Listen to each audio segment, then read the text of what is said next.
आदाब नाजरीन, पल पल न्यूज़ में आपका खैर मकदम है। मैं आपका मेज़बान नदीम अकरम। रात से ही सोशल मीडिया पर तमाम तरीके से लोग ये सवाल करते हुए दिखाई दिए कि अबू उबैदा के बारे में अपडेट दीजिए। ऐसी खबरें आ रही हैं कि अबू उबैदा को इजराइल ने एयर स्ट्राइक में शहीद कर दिया है। ये तमाम खबरें जो हैं सोशल मीडिया पर फैलती रही। ये खबर कहां से आई, किसने इसे सोशल मीडिया पर उड़ाया, ये तमाम तफसील से इस रिपोर्ट को आपके सामने रखूंगा। पर वहीं हम इसमें बात करेंगे अल कुदूस अखबार के खुलासे की, जिसने दुनिया को सोचने पर मजबूर कर दिया है कि आखिरकार याहिया सिनवार किस तरह के व्यक्ति थे। वहीं हम इस रिपोर्ट में बात करेंगे कि कैसे अमेरिका और मिस्र की कोशिशें तेज हो गई हैं इस जंग को रुकवाने के लिए। ये तमाम बड़ी अपडेट जो है आपके सामने आपकी स्क्रीन पर होगी। पर सबसे पहले अपील कि पल पल न्यूज़ को सब्सक्राइब कीजिए, बेल आइकॉन दबाइए, वीडियो को ज़्यादा से ज़्यादा शेयर कीजिए, लाइक कीजिए, कमेंट कीजिए और सच्ची पत्रकारिता को बचाने के लिए चैनल को ज्वाइन कीजिए। दोस्तों जी हाँ, सबसे पहले आप देख सकते हैं कि अबू उबैदा की मौत का सच क्या है। दोस्तों, सिर्फ एक व्यक्ति ने अपने ट्विटर हैंडल पर लिखा है, जिसका नाम दिया पॉल बताया जा रहा है, जो अपने आप को एक्स मुस्लिम बताता है। उसने ये दावा किया कि अबू उबैदा, जिसने सालों से अपने नकाब के पीछे छिपकर दहशतगर्दी फैलाने की कोशिश की, आखिरकार अपने अंजाम तक पहुंचा है। उसकी पूरी टीम के साथ उसे जहन्नुम का रास्ता दिखा दिया गया है। इजराइल ने एक बार फिर अपनी ताकत का सबूत दिखाया है और जंग में अहम फतह मानी जा रही है। दुनिया अब देख रही है कि दहशतगर्दी के खिलाफ इजराइल ने किस तरह से मजबूती से कदम उठाया है। फतह की इस बड़ी जीत पर इजराइल को बेमिसाल मुबारकबाद भी दे दी गई, पर इसकी दूर दूर तक कोई सच्चाई नजर नहीं आई है, जिसका दावा न किसी अरब मीडिया ने किया है, न ही दावा आईडीएफ ने किया है। यह शख्स झूठी अफवाहें फैलाने में माहिर है। अबू उबैदा के बारे में जो भी खबर फैलाई जा रही है वो बिल्कुल बेबुनियाद है।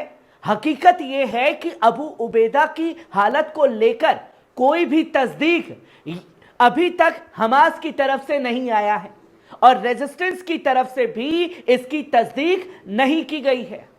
इजराइल ने पहले भी कई बार यह दावा किया है कि उन्होंने अबू उबैदा को शहीद कर दिया है, लेकिन हर बार ये दावे झूठे साबित हुए हैं।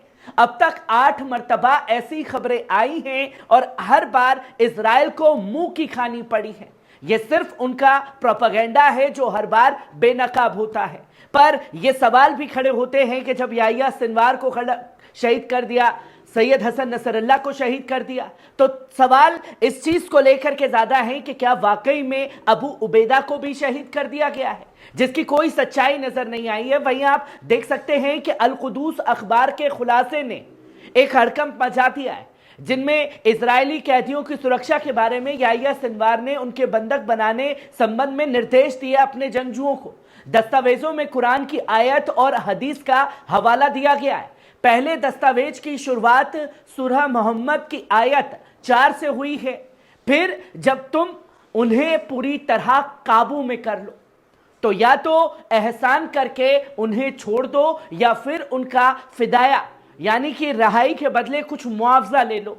इसका मतलब यह है कि दुश्मन को कैद करने के बाद उन्हें या तो बिना मुआवजे के छोड़ दिया जाए या फिर बदले में कुछ कीमती चीज लेकर उन्हें रिहा कर दिया जाए। इसके बाद याहिया सिनवार ने एक हदीस का और हवाला दिया, जहां बीमार की जियारत करो, भूखे को खाना खिलाओ और कैदी को रिहा करो।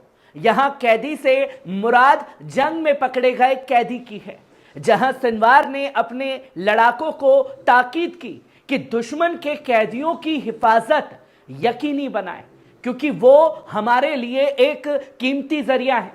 उन्होंने इस उसूल को बयान किया, जो चीज किसी फर्ज को पूरा करने के लिए जरूरी हो वे भी फर्ज हो जाती है, यानी फिलिस्तीनी कैदियों की रिहाई सिर्फ दुश्मन के कैदियों को महफूज रखने से मुमकिन नहीं है।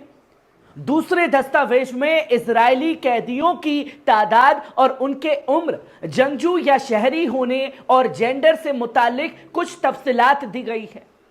तीसरे दस्तावेज में ज्यादातर बुजुर्ग औरतों के नाम शामिल हैं जो कि कैद में हैं, जिनमें कहा गया कि नीली एलियाहू उम्र 31 साल है, एक नर्स है। तमार शलोम मेजल्टर जिनकी उम्र 78 साल है। रेमेन नहूम जो कि एक मरीज हैं, 36 साल की हैं। एलॉन यूलियान जिनकी उम्र 50 वर्ष है, एक रूसी महिला है। नूरालिनी जो कि 60 वर्ष की है, फिलीपींस की और इजराइल की नागरिक है। इरीना ततेम जो कि 73 साल की है, रूसी महिला है। बिटेन लेटिन उम्र 49 साल है, अमेरिकन महिला है। मिराव बेन जिनकी उम्र तकरीबन 53 साल है। अदा मुरखोई जिनकी उम्र 75 साल है। वहीं ओफेलिया रोथमेम जिनकी उम्र 77 साल है। वहीं देतिजा हाइमन जिनकी उम्र 84 साल है। इन दस्तावेजों के जरिए याहिया सिनवार ने अपने लड़ाकों को हिदायत दी कि दुश्मन के कैदियों की हिफाजत की जाए ताकि फिलिस्तीनी कैदियों की रिहाई मुमकिन हो सके, जो याहिया सिनवार ने अपने जंगजुओं को एक लेसन दिया। तो कि वहीं आप देख सकते हैं तीसरी खबर इसको लेकर के हमास के नेता का भी बयान आया। हमास के लीडर उसामा हमदान ने जुमा की शाम अल मायदीन से बात करते हुए कहा कि गाजा पर होने वाले जुल्म को रोके जाने और मुकम्मल तौर पर वापसी होने तक इजरायली कब्जे के साथ कोई भी कैदी तबादला मुमकिन नहीं होगा। हमदान ने वाज़ेह किया कि रेजिस्टेंस के जेर एक कैदियों की रिहाई के लिए किसी भी संजीदा कोशिश का आगाज जंगबंदी से होना चाहिए।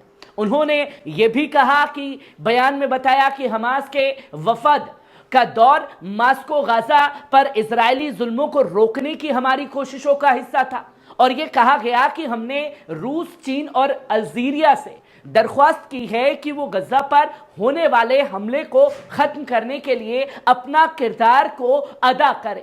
वहीं जब उन्होंने बताया कि वसीतों ने वफद को यह इत्तला दी कि मुज़ाकरत आगे बढ़ सकते हैं, उन्होंने इस बात की तस्दीक की कि हमास का वफद अपने उसूलों पर सख्ती से कायम है। हमदान ने यह भी कहा कि वफद काहिरा में पेश किए गए ताजवीज़ को सुनने गया था, लेकिन इस पर जोर दिया गया कि तहरीक का अपने मुतालबात पर मौकिफ बिल्कुल नहीं बदला है। उन्होंने ये जोर देकर के कहा कि हमास बुनियादी शराइत पर कायम है और किसी भी कैदी के तबादले या बातचीत के लिए यही मौकिफ रहेगा, जो कि खुल करके कहा गया है। ना तो इसमें हमास के जो लीडर हैं उन्होंने अबू उबैदा के बारे में कुछ कहा और ना ही अल कुदूस अखबार में अबू उबैदा के बारे में कुछ कहा गया। वहीं आप चौथी खबर देख सकते हैं कि अमेरिका कूटनीतिक कोशिशों पर बात करने उसामा हमदान ने अमेरिकी वजीर खारजा एंटनी ब्लिंकन के हालिया दौरे पर कहा।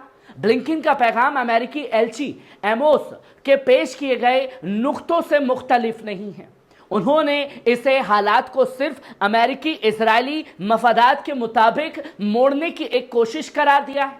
हमदान ने शक का इजहार करते हुए कहा कि ब्लिंकन कोई नए ख्यालात लेकर आए होंगे।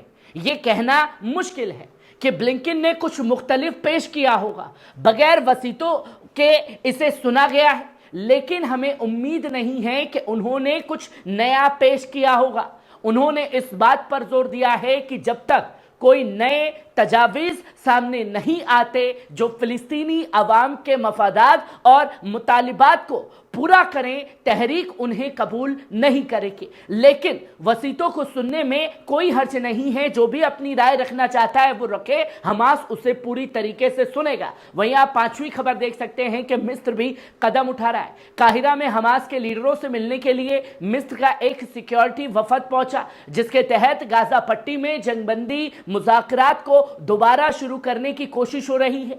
काहिरा न्यूज ने जुमा के रोज एक बेनाम जराये के हवाले से यह रिपोर्ट दी, जिसे रॉयटर्स ने आगे पहुंचाया। बाद में फिलिस्तीन के अल अक्सा टीवी ने बताया कि हमास का एक वफद, जिसकी क़ियादत चीफ मुज़ाकरात और हमास के सियासी दफ्तर के डिप्टी हेड खलील अल हया कर रहे हैं, काहिरा पहुंचे हैं। वहां उन्होंने मिस्री जनरल इंटेलिजेंस के सरबराह हसन मसूद राशिद से मुलाकात की है। इससे पहले आज ही कतर और वॉशिंगटन के सीनियर डिप्लोमेट्स ने यह ऐलान किया कि अमेरिकी और इजरायली मुज़ाकरात आने वाले दिनों में दोहा में मुलाकात करेंगे ताकि गजा में जंगबंदी के लिए फिर से बातचीत शुरू की जा सके, जिसकी तस्वीर लोगों के सामने आई है। पर ये चीजें लोगों के सामने लगातार भी आ रही हैं दोस्तों कि अबू उबैदा के बारे में कोई अपडेट नहीं है, पर जो चीजें चलाई जा रही हैं वो सिर्फ एक इजरायली प्रोपेगेंडा है ताकि जंगी तौर पर, दिमागी तौर पर हमास के ऊपर प्रेशर डाला जा सके। पर सवाल यही खड़ा हो जाता है कि याह्या सिनवार के बाद या इस्माइल हानिया के जाने के बाद यह जंग एक पल के लिए भी रुकी है?